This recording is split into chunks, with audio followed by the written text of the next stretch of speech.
Hola a todos, vamos a ver la segunda parte del tema de membrana y en concreto en esta vamos a ver cómo funciona.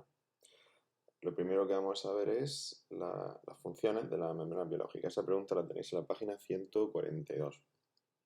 Y vienen aquí en negrita, aquí viene una pequeña introducción para hacernos ver que la comunicación de la célula con lo que hay fuera viene a través de la membrana. Es lo que tiene, son como sus órganos de los sentidos, como podríamos decirlo así, están ahí. Nosotros, nuestros órganos de los sentidos, la nariz, la boca, los ojos, están todos en el exterior de nuestro cuerpo. ¿Vale? Pues la célula igual, si quiere saber cómo está el exterior, lo va a hacer a través de la membrana. Por eso dice ahí la comunicación de la célula con el medio extracelular está mediada por la membrana plasmática que la rodea. La membrana contiene además unos mecanismos para transportar moléculas, permitiendo que la célula tome metabolitos que van a necesitar para su metabolismo y además libere los productos o bien que le sobran o bien que son desechos del catabolismo o sustancias que segrega porque otras células que la acompañan las necesitan, la colaboración celular. Así que por un lado tenemos que va a ser la membrana va a ser la forma que tiene de estar en contacto con el exterior y por otro que a través de la membrana va a poder obtener nutrientes y expulsar sustancias de producción y desechos. La membrana, por tanto, actúa como una barrera semipermeable. Va a dejar pasar unas cosas y otras no. Las funciones en concreto son estas que tenéis aquí. La primera es intercambio de sustancias. En ella se va a realizar, a través de ella se va a realizar un transporte iónico y molecular, iones, sales minerales y moléculas, ¿de acuerdo? Y un transporte macromolecular, ¿vale? Transporte iónico molecular se refiere a pequeñas moléculas y este se refiere a grandes moléculas. Lo segundo va a ser un reconocimiento de la información extracelular y transmisión al medio intracelular. Va a detectar los cambios externos a ella, ¿vale? Y va a transmitir esos cambios al interior por si tiene que adoptar alguna medida. Si la temperatura está aumentando, si se ha encontrado un pH que en el exterior no es el que le conviene a ella, si hay más luz, si hay menos luz, todo eso va a provocar cambios en el interior de la célula. Además, en la membrana se encuentran las proteínas, los glúcidos que sirven para reconocimiento entre una célula y otra y además para poder adherirse a ciertas zonas como puede ser la matriz extracelular u otras células. Y es el puente entre el citoesqueleto y la matriz extracelular. El citoesqueleto va a crear la estructura de la célula y la estructura interna y la matriz extracelular va a crear la estructura que hay alrededor de la célula. ¿Vale? Pues el puente, la unión entre esos dos, es la membrana. Y por supuesto tiene características de adhesión de célula, es decir, utiliza la membrana para poder adherirse a otras células. Lo que más nos interesa de estas 4 funciones que tiene es esta, la que vamos a ver aquí ahora, la de intercambio de sustancias. ¿De acuerdo? Las tenéis aquí y en las páginas siguientes. Para intercambiar sustancias vamos a diferenciar entre moléculas de escasa masa molecular, vamos a ajustar mejor, así. Moléculas de escasa, es decir, moléculas pequeñitas o moléculas grandes. En moléculas pequeñitas vamos a ver que hay 2 tipos de transporte, el transporte pasivo y el transporte activo. ¿En qué se diferencian? En este no se gasta energía y es siempre desde donde más hay a donde menos, y en este se gasta energía y es desde donde menos hay a donde más hay. De este vamos a ver 2 tipos. Difusión simple, no va a utilizar proteínas, simplemente atravesar la membrana, lo vemos ahora en la página 143. Y de difusión facilitada va a utilizar proteínas. Y el transporte activo, siempre va a utilizar proteínas que además se llaman bombas. Por ejemplo, bomba de sodio-potasio. Este es un ejemplo. Hay más tipos de bombas. De hecho, vosotros habéis estudiado la bomba de protones, que consume la energía de los electrones. Y luego veremos en la siguiente página el transporte de moléculas de elevada masa molecular, es decir, moléculas grandes. Moléculas tan grandes como pueden ser proteínas muy grandes o como pueden ser estructuras, incluso células o trozos de células. Y veremos la exocitosis, la endocitosis. La endocitosis es cuando se introduce dentro de la célula esa gran estructura y la exocitosis cuando se echa. Y veremos la fagocitosis y la pinocitosis. La fagocitosis son células o trozos de células y la pinacitosis son moléculas grandes, pero solo moléculas. Esto no lo vamos a ver, ¿de acuerdo? Bien, vamos con el transporte de moléculas de escasa masa molecular, moléculas más o menos pequeñas. Y vamos a ver que hay transporte pasivo y transporte activo. ¿En qué se diferencian? Mira, lo pone aquí el principio, esto es importante que lo sepáis. Se diferencia en que el transporte pasivo es a favor de gradiente, es decir, de donde más hay hacia donde menos hay, y sin consumo de energía, no se gasta energía. Y el transporte activo es en contra de gradiente, de donde menos hay hacia donde más hay. Por supuesto, va a consumir energía y siempre van a ser las bombas las que nos pongan en marcha. Mirad, de transporte pasivo vamos a diferenciar dos tipos. Lo tenemos aquí. Vemos primero el dibujo y después vemos la teoría. Simplemente que atraviesa la membrana. Recordad que el transporte pasivo es de donde hay mucho hacia donde hay poquito. ¿De acuerdo? Y este se llama difusión a través de membrana. Pasan estas estructuras que hay aquí y lo que sea. Por ejemplo, CO2, por ejemplo, oxígeno, etanol, agua. Pasan. Bueno, el agua no se mueve así, el agua se mueve por ósmosis, pero atraviesa también por difusión simple. ¿De acuerdo? Aunque ayudada por la concentración de sales. Bien, después tenemos difusión facilitada. Y en la facilitada van a intervenir proteínas. Por ejemplo, estas, que simplemente lo que hacen es crear un canal. De hecho, se llama difusión facilitada por proteínas canal. Y tenemos esta, donde estas estructuras se parecen a enzimas porque tienen la forma concreta de la molécula que van a transportar. Se llaman proteínas transportadoras o carrier o permeasas. Si esta proteína, si la molécula que va a transportar entra dentro de ella y encaja perfectamente, entonces le cambia la estructura y la pasa hacia el interior. Así tenemos esta, donde no intervienen proteínas, y la facilitada, donde intervienen proteínas. Esta con proteínas canal y esta con permeasa. Lo tenemos aquí el esquema. A ver, aquí tenemos pasiva. Y podéis apuntar el esquema a favor de gradiente, de donde más hay hacia donde menos hay. Y no se gasta energía. Por lo tanto, no hay bombas. No se utilizan bombas. Difusión simple, no hay proteínas. ¿Y quién hace esa difusión simple? Lo tenéis todo en el texto aquí a la izquierda, pero lo he puesto en un esquema. Moléculas sin carga o con carga neta cero. Por ejemplo, gases como el oxígeno o el CO2. De esta forma, con difusión simple, es como se produce el intercambio en los pulmones. ¿De acuerdo? Urea, etanol. El agua también atraviesa la membrana sin ayuda de proteínas, aunque ya sabemos que el agua es especial.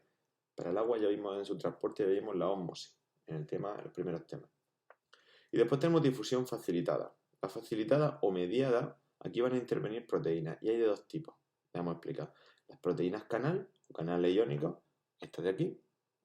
¿Y quién va a utilizar? Pues iones, como el sodio, el calcio, el cloro, ¿vale? Una serie de iones. Estas proteínas estos canales van a ser específicos para ellas. Pueden estar cerrados y no dejarlos pasar, si la célula no lo necesita, o abrirlos y tranquilamente, sin gasto de energía, si aquí hay muchas de esas moléculas, entran. Imaginad que la célula tiene aquí mucho sodio, acumulado mucho, una alta concentración de sodio, y aquí hay poquito. Si la célula quiere tener aquí mucho sodio en su interior, nunca abriría esta proteína, porque sabéis que por difusión se va a ir de donde más hay hacia donde menos. Si la célula tiene mucho y quiere echarlo, sí, abre y tranquilamente por difusión saldría, o al revés. Pero aquí no hay gasto de energía y se mueve de más a menos. Vale, pues tenemos las proteínas o canales iónicos para los iones y tenemos las proteínas transportadoras o permeasas o carrier, como queréis llamarlas. ¿Qué van a transportar estas? Pues aminoácidos, monosacáridos, nucleótidos, moléculas polares, moléculas de mayor tamaño que los iones y cargadas, o sea, polarizadas. Y está. De transporte activo, simplemente es lo que hemos visto antes. Va en contra del gradiente, de donde menos hay hacia donde más hay. Va a consumir energía y se utilizan bombas. El ejemplo que más se utiliza, la bomba es sodio-potasio, la que intervenía, la que provocaba el gradiente la que provocaba el impulso nervioso, la corriente nerviosa en las neuronas. ¿Podéis nombrar otras bombas? Sí, las bombas de protones, por ejemplo, aunque el transporte activo, se suele decir que gasta ATP, y las bombas de protones que vimos nosotros no gastaban ATP, sino que gastaban el paso de electrones. Pero bueno, necesita energía y la pueden obtener de muchas formas. La mayoría de bombas, pues, gastan ATP, aunque vosotros habéis estudiado esa, que no gastaban. Y ya para terminar, vamos a ver el transporte de moléculas de elevada masa molecular. Y tenemos aquí la endocitosis y la exocitosis. Pero como no me termina de convencer el esquema del libro, os he hecho yo un esquema. Mirad, endocitosis, ¿vale? Es un proceso por el cual una célula introduce materiales del exterior hacia el interior de la célula. Y para eso va a crear una vesícula. A ver si se ve, no sé si lo estoy aquí. No lo enfoco bien. Ahora. La endocitosis, ¿vale? En procesos, cuando digan endocitosis, exocitosis, la definición empieza por un proceso. La célula introduce materiales del exterior creando una vesícula intracelular a partir de una pequeña zona de su membrana. Os he hecho aquí un esquema. Mirad. Esto es el citoplasma, esto es el exterior de la célula y emite una pseudópodo, rodea a esta estructura que quiere introducir, se cierran los dos pseudópodos, se crea esta vesícula y ya está.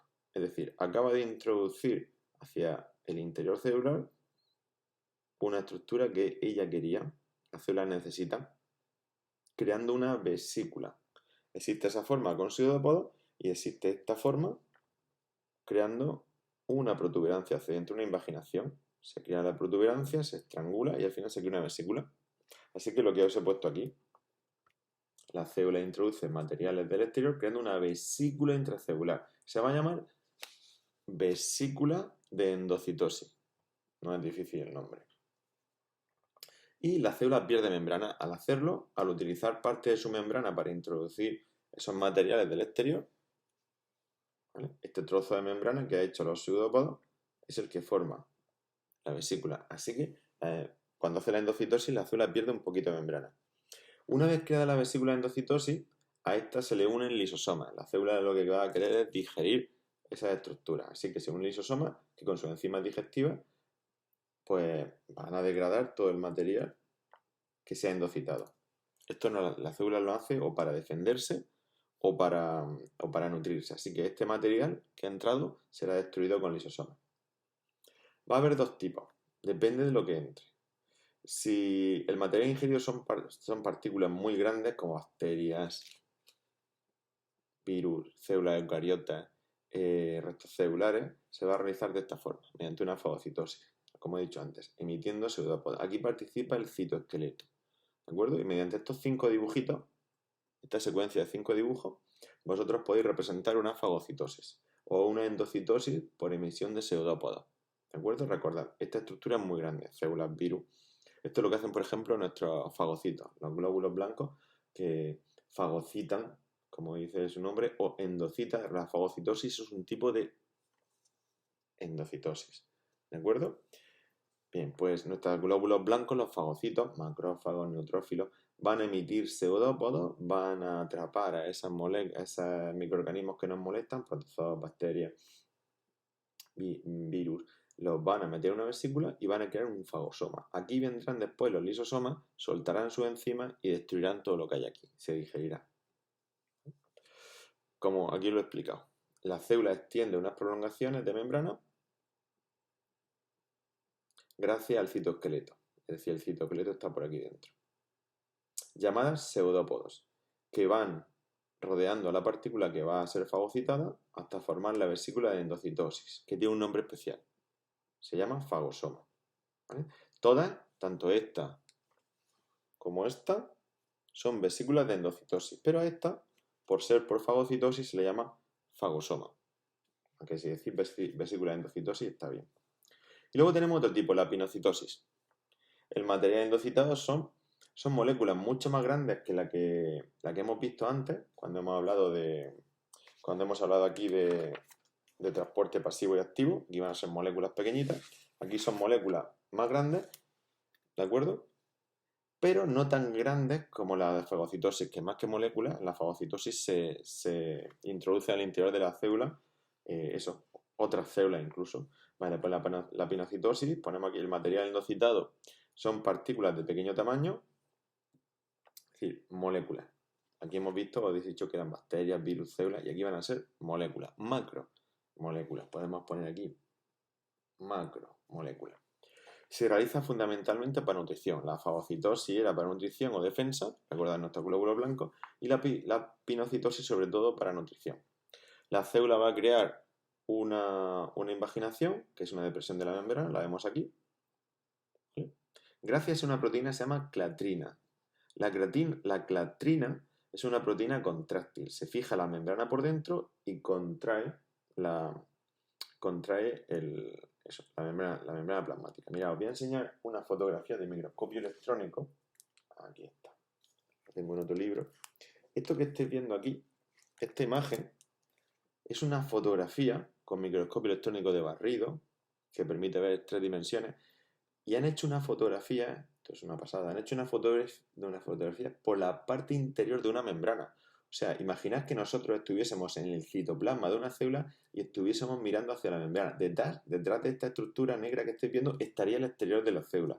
Y lo que estáis viendo aquí es esta proteína, la clatrina, que está haciendo muchísima endocitosis. Esta célula, por lo que sea, puede ser una célula del sistema digestivo, está haciendo endocitosis y está haciendo pasar muchísimas, o puede ser una célula blanca, un glóbulo blanco, ¿vale? Todo esto que estáis viendo son estas estructuras que aquí os he dibujado de lado, pero como si las estuviésemos viendo desde aquí.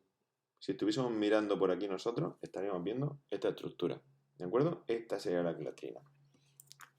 Vale, pues seguimos. Vale, pues la célula crea una invaginación, que es la depresión de la membrana. A ver que se vea aquí. Gracias a una proteína contráctil, que me la tengo que aprender, la clatrina. De hecho, ya me la aprendí cuando vimos las proteínas.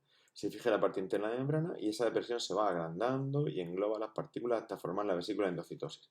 Esa depresión se va haciendo más grande, va englobando a las partículas, cada vez se une más clatrina, se produce aquí un estrangulamiento hasta que se separa.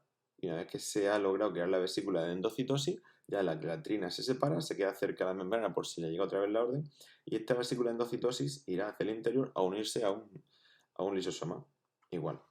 ¿De acuerdo? Y ya por último vamos con la exocitosis. La exocitosis es salida. Si la endocitosis era entrada, la exocitosis es salida. Y aquí os he puesto el esquema, ¿vale? Una vesícula de endocitosis, el citoesqueleto la acerca a la membrana, se une, se crea un poro y las moléculas que había en el interior de esta vesícula de exocitosis salen al exterior celular. Y esta membrana, la de la vesícula, se une a la membrana celular. Por eso os he puesto aquí que la célula gana membrana plasmática con cada vesícula de exocitosis que llega. Y ahora vamos a leerlo que ya terminamos. Proceso mediante el cual una vesícula de citoplasma se une a la membrana plasmática creando un poro por el que sale el contenido de esa vesícula al exterior celular, incorporándose la membrana de la vesícula a la membrana plasmática. Así que recordad, exocitosis, lo que hay dentro de una vesícula se echa fuera. Endocitosis, la membrana, o bien con pseudópodos, o bien con una invaginación, va a crear una vesícula y va a coger algo del exterior. Aquí, ¿quién crea los pseudópodos? El citoesqueleto, en la fagocitosis. ¿Quién crea la vesícula de endocitosis? Una proteína contráctil, la clatrina. ¿De acuerdo? Vale, pues segunda parte de membrana terminada. Si tenéis dudas, ya sabéis, me preguntáis. Hasta luego.